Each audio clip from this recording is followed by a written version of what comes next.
Hello and welcome to Fireside History. Now, anyone who's been keeping track of the war between the Mitanni and Hittites will know at this point that it was 2-0. The Mitanni had burnt down a great deal of Hittite territory and had captured it, and the Hittites had yet to score a real score on Mitanni, who had also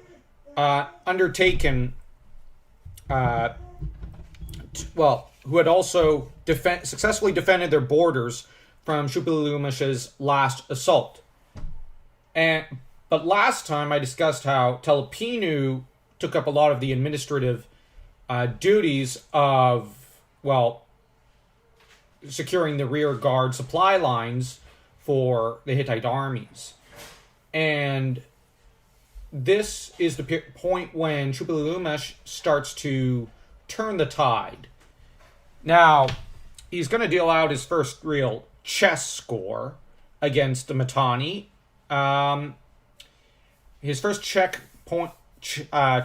will be with when he recrosses the Euphrates.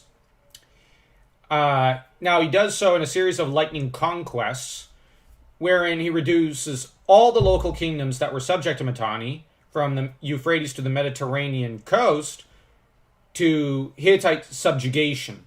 And these kingdoms are as listed: Aleppo, Mukish, Nia, Aratu, Katna, and Nuhashi. And he even went as far as south as Abba, or Apina, where he conquered Apina, Upi, and incorporated the region of Damascus, which lay in the border region next to Egyptian territory, so that only the Mitannian stronghold of Carchemish on the Euphrates remained unsubdued. And as to the royal families of these conquered states, they were deposed and transported back to Hattusha, and were replaced with local governors appointed by the Hittites, who were loyal to the Hittite Empire now. And there was another target that was left unmolested, and that was Kadesh on the Orontes River. Formerly an ally of Mitanni, Kadesh had decided to accept Egyptian authority when Thutmose III conquered the area in his first campaign. So, if you're paying attention to a bit of the map, to the score thus far.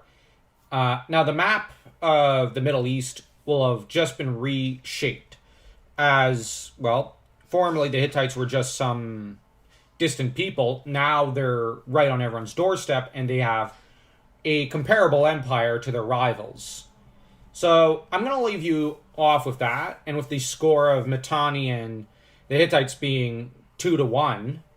And, as Suppiluliumas begins to prepare for his final, some of his final conquests, and to bloody the nose of the Mitanni even further.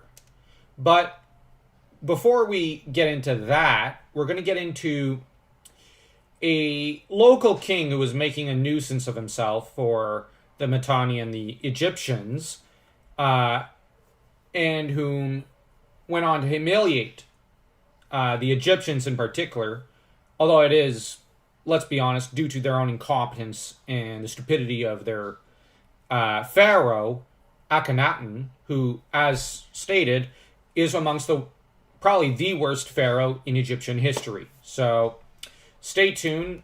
If you like this video, like, share, subscribe, and leave a comment.